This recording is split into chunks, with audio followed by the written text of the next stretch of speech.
اس وقت ملک خطرناک معاشی اور خارجی صورتحال سے گزر رہا ہے۔ سیاسی غیر یقینی کی صورتحال خطرناک ثابت ہو سکتی ہے۔ جو قیاس آرائیاں اسلام آباد میں ہو رہی ہیں وہ خطرناک ثابت ہو سکتی ہیں، اور آج وزیر داخلہ شیخ رشید نے بھی کہا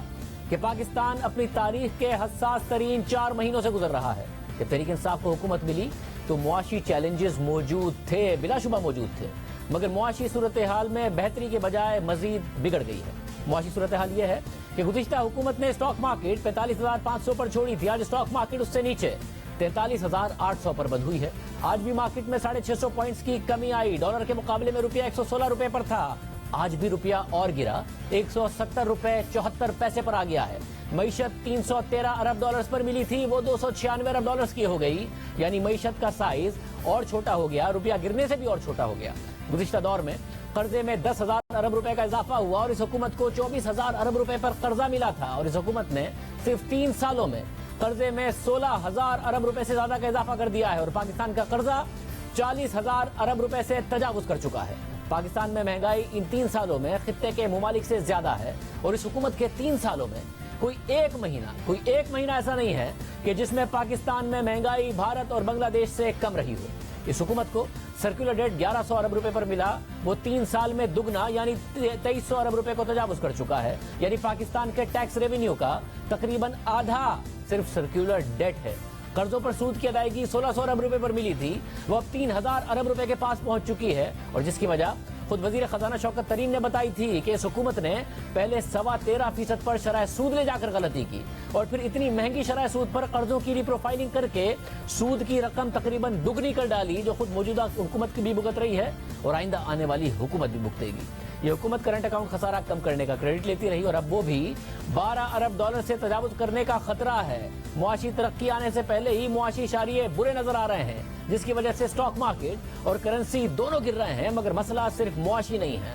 خارجہ پالیسی کی صورتحال یہ ہے کہ چین کے تحفظات ہیں، اور چینی ورکرز پر حملے کے بعد جس طرح حکومتی وزراء نے اسے پہلے بس کا کھائی میں گرنے کا حادثہ قرار دے کر چھپانے کی کوشش کی، اور پھر بعد میں تسلیم کیا کہ یہ دہشت گردی کا واقعہ تھا، اس کے بعد سے داسو ڈیم پر چین نے کام شروع نہیں کیا۔ سی پیک پہلے ہی سست روی کا شکار ہے۔ امریکہ موقع ڈھونڈ رہا ہے کہ پاکستان پر افغانستان کی صورتحال کی ذمہ داری ڈال دے، اور پہلی دفعہ ایسا ہوا کہ امریکی ڈپٹی وزیر خارجہ نے پاکستان آنے سے پہلے بھارت میں یہ بیان دیا، میں پاکستان مخصوص اور محدود مقاصد کے لیے جا رہی ہوں، جس کا پس منظر افغانستان ہے۔ ہمیں ایسا نظر نہیں آ رہا کہ ہم فی الوقت پاکستان سے وسیع البنیاد تعلقات قائم کریں۔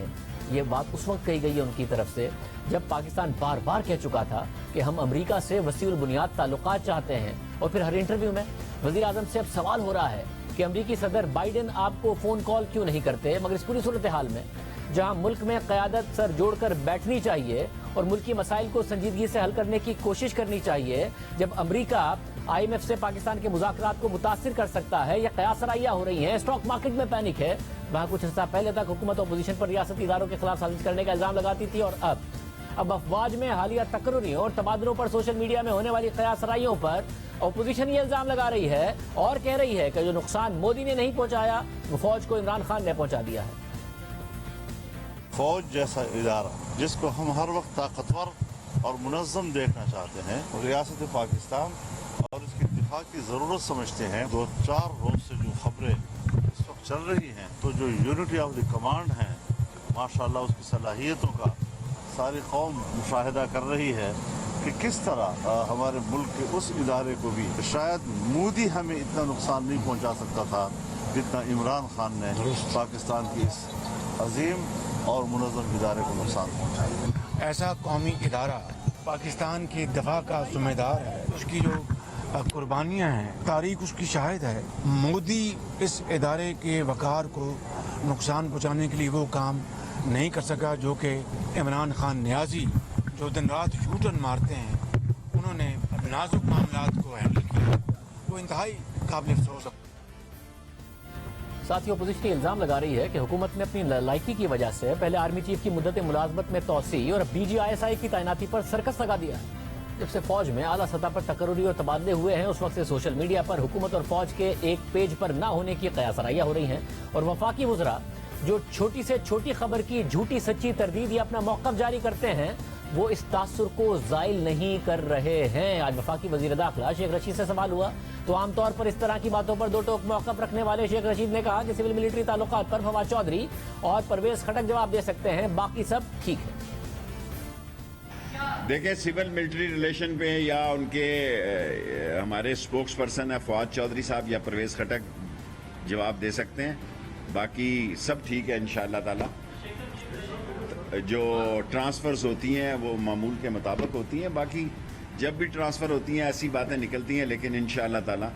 آفیشیل سٹیٹمنٹ میں دینے کی پوزیشن میں نہیں ہوں. میں یہ کہہ سکتا ہوں سب معاملات ٹھیک ہیں. شیخ رشید نے کہا کہ فواد چودھری یا پھر پرویز خٹک جواب دے سکتے ہیں. اس حوالے سے ہفتے کو جیو نیوز کے پروگرام نیا پاکستان میں وفاقی وزیر اطلاعات فواد چودھری سے سوال پوچھا گیا تو انہوں نے شہباز شریف اور مولانا فضل الرحمان پر تنقید کی، قیاس رائیوں کو غلط کہا مگر تعیناتیوں پر حتمی موقف نہیں دیا. شہباز شریف اور فضل الرحمان چاہتے ہیں کہ جی ایچ کیو کی گیٹ کے باہر اپنے دونوں سیریز پکڑ کے کھڑے ہو جائیں اور شاید ہماری نوکری کی باری بھی آ جائے. کچھ ایسا نہیں ہونا. نہ پاکستان کے اداروں کا اس وقت جو ہے وہ اس طرف کوئی ایسا رجحان ہے کہ وہ غیر جمہوری اس طرف جائیں گے، اور نہ ہی ان کی کوئی سیاسی حیثیت ہے کہ کوئی ان کو اتنا نوازے. حکومت کی طرف سے کوئی موقف نہیں آ رہا ہے، جو اتنی باتیں چل رہی ہیں سوشل میڈیا پہ اسپیکولیشنز کے حوالے سے. اب آپ کیونکہ وزیر اطلاعات ہیں تو آپ کہہ رہے ہیں کہ سیٹلڈ ایشو ہے، اسپیکولیشنز وغیرہ جو ہو رہی ہیں بے بنیاد ہے وہ ساری. کوئی اسپیکولیشن وغیرہ ساری یہاں رواج ہے پاکستان میں. سارے لوگ سی وی اٹھا کے، کچھ جو ہے ایک گروپ ہے وہ ہر وقت سی وی اٹھا کے کھڑا رہتا ہے کہ پتہ نہیں کیا ہو جائے گا. کچھ بھی نہیں ہونا، اور انشاءاللہ تعالی معاملات جو ہیں وہ بالکل. قیاس رائیاں بڑھتی رہیں، افواہوں کا بازار گرم ہے جس کی وجہ سے غیر یقینی کی صورتحال پیدا ہوتی رہی ہے. اس وقت صورتحال یہ ہے کہ وہ اپوزیشن جو 2023 میں شفاف انتخابات کا مطالبہ کر رہی تھی، اب وہی اپوزیشن فوری انتخابات کا مطالبہ کر رہی ہے. آج پی ڈی ایم کا سربراہی اجلاس ہوا مگر ایٹمی سائنسدان ڈاکٹر عبدالقدیر خان اور نون لیگ کے رکن قومی اسمبلی پرویز ملک کے انتقال کی وجہ سے اجلاس ملتوی کر دیا گیا اور اب سربراہی اجلاس 18 اکتوبر کو ہوگا. اس وقت کیا قیاس رائیاں ہو رہی ہیں، اس سارے کے سارے معاملے پر بہت گہری نظر رکھنے والے صحافی سلیم صافی صاحب ہمارے ساتھ موجود ہیں. اندر کی خبر ان کے پاس کیا ہے ان سے پوچھیں گے، پھر اپوزیشن اور حکومت کا موقف بھی تفصیلی اس پہ معلوم کریں گے.